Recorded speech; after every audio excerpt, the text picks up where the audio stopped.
Bienvenue si vous nous rejoignez dans 64 minutes, c'est l'heure de votre grand angle.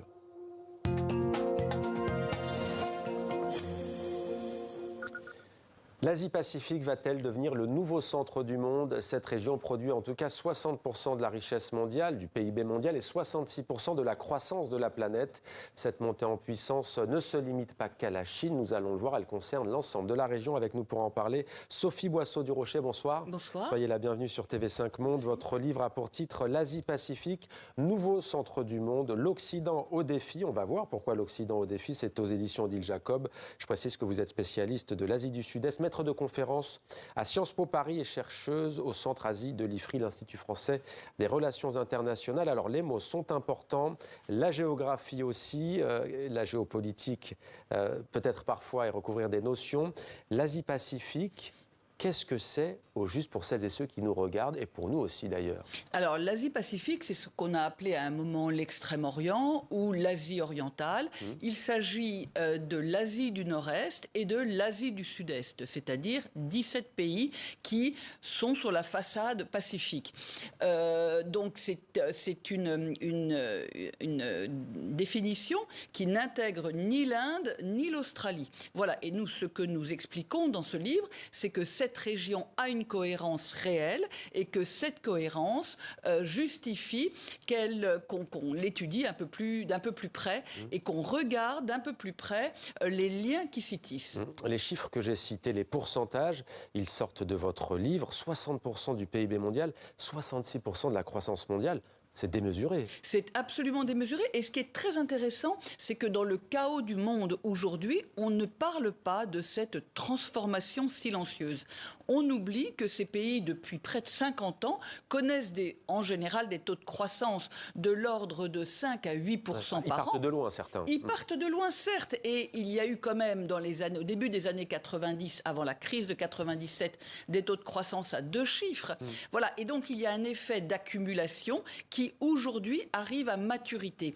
Et ce qui nous intéressait, c'était de voir vraiment comment cette région a réussi à se positionner en pôle position dans tous les secteurs industriels de rupture et qui lui donne aujourd'hui, on l'a vu récemment avec DeepSeek, un avantage certain. On le voit également dans le secteur des voitures automobiles, dans le secteur des semi-conducteurs, de la biopharmacie. Donc il y a une multitude de signaux qui nous alertent et qui nous font dire aujourd'hui l'Asie-Pacifique est non seulement un monde émergent, mais c'est un monde industriel, c'est un monde qui se construit, c'est un espace commercial, c'est un espace de consommation. Quand même, 800 millions des milléniaux vivent aujourd'hui en Asie-Pacifique. Les milléniaux, ceux qui sont nés à partir de 2000. Ouais. Alors qu'on en a 66 aux États-Unis et 60 en Europe. Donc, où se trouvent les marchés de demain? C'est intéressant ce que vous disiez sur ce côté avant-gardiste d'un point de vue des nouvelles technologies. Comment vous l'expliquez? Est-ce dû à l'éducation, au fait qu'il y a beaucoup de scientifiques, de génies? Alors, c'est dû d'abord à ce qu'on a appelé le modèle d'un État développeur. C'est un économiste américain qui a employé cette expression, Chalmers Johnson. Il l'a employée à propos du Japon.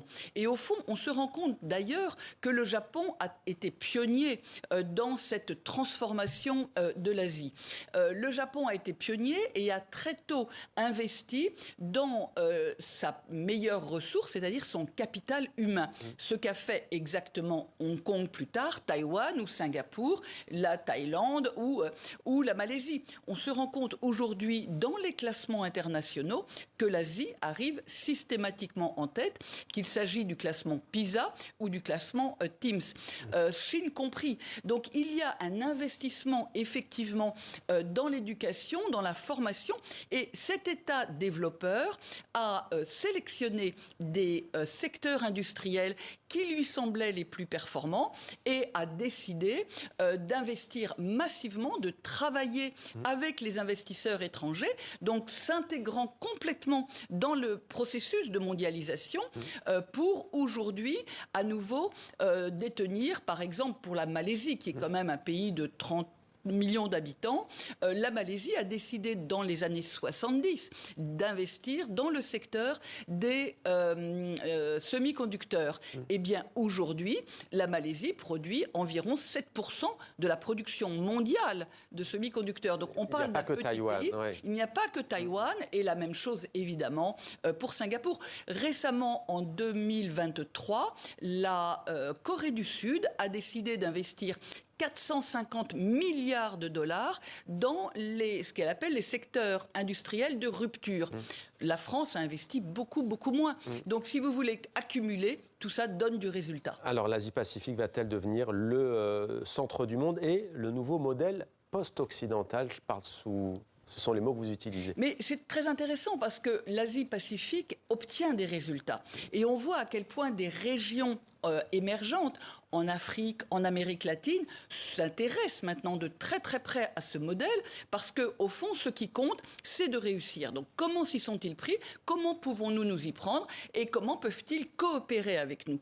Donc on voit qu'ils tournent le dos quand même aux pays occidentaux, à ce modèle occidental qui est finalement très contraignant parce qu'il associe à la fois des contraintes financières, des contraintes juridiques, des contraintes monétaires. Il y a une dédollarisation d'ailleurs, vous le dites, dans cette région du monde. On pourra en parler.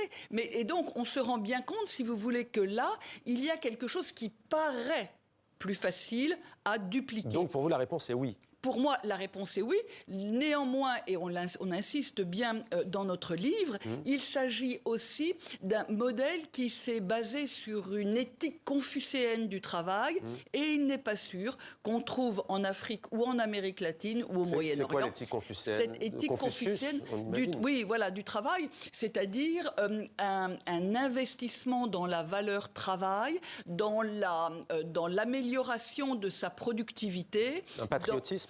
Et qui frise évidemment le patriotisme, ou en tout cas qui est récupéré par des discours patriotiques ou nationalistes qui effectivement nous dérangent un peu parce que nous n'agissons pas et nous ne pensons pas comme ça. Est-ce que la politique américaine, notamment sous les démocrates d'ailleurs et avec Donald Trump sans doute, de contenir la Chine, derrière en fait le projet c'est de contenir toute une région? Parce que vous le disiez, l'Inde et l'Australie n'en font pas partie, mais ces deux pays font partie de ce qu'on appelle ce quatuor, le Quad, États-Unis, Australie, Japon, Inde. Il y a aussi AUKUS, 3 pays, Grande-Bretagne, Royaume-Uni, États-Unis et Australie.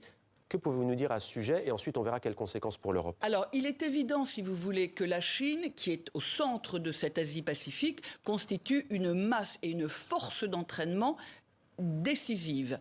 Et on le voit bien à partir... Le pivot.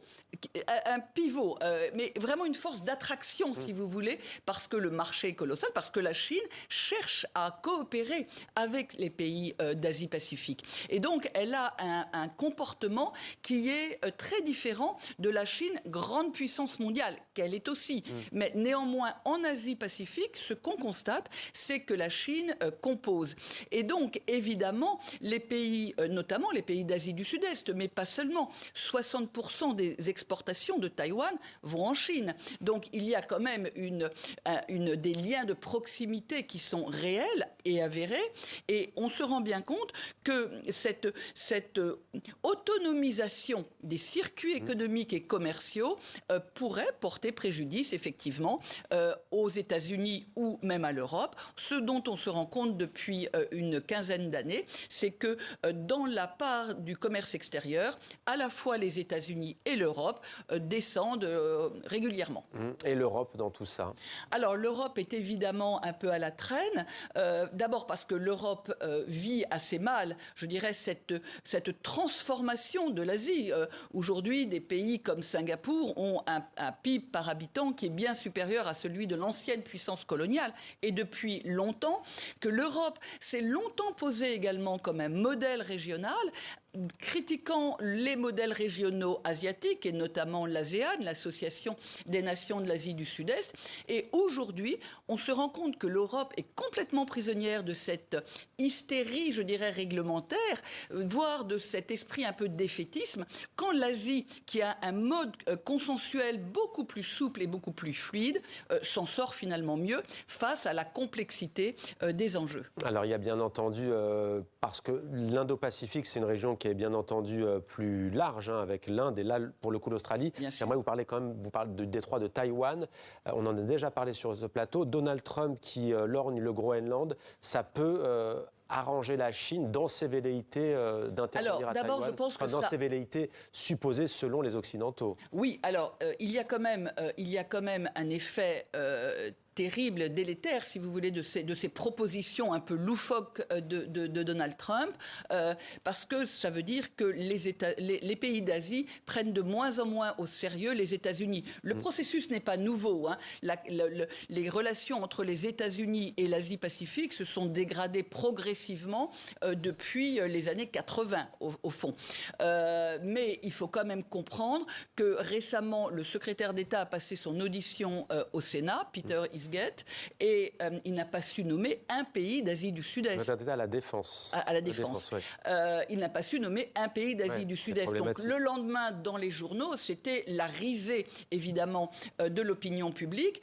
Et donc, si vous voulez, ces propositions un peu dérangeantes de Donald Trump font apparaître par défaut la Chine comme un élément stabilisateur. Merci beaucoup, Sophie Boisseau-du-Rocher. Livre écrit avec le diplomate Christian Lechevry, qui a été notamment ambassadeur en Birmanie. Il me semble, l'Asie-Pacifique, nouveau centre du monde. C'est chez Odile Jacob. Merci pour votre éclairage passionnant.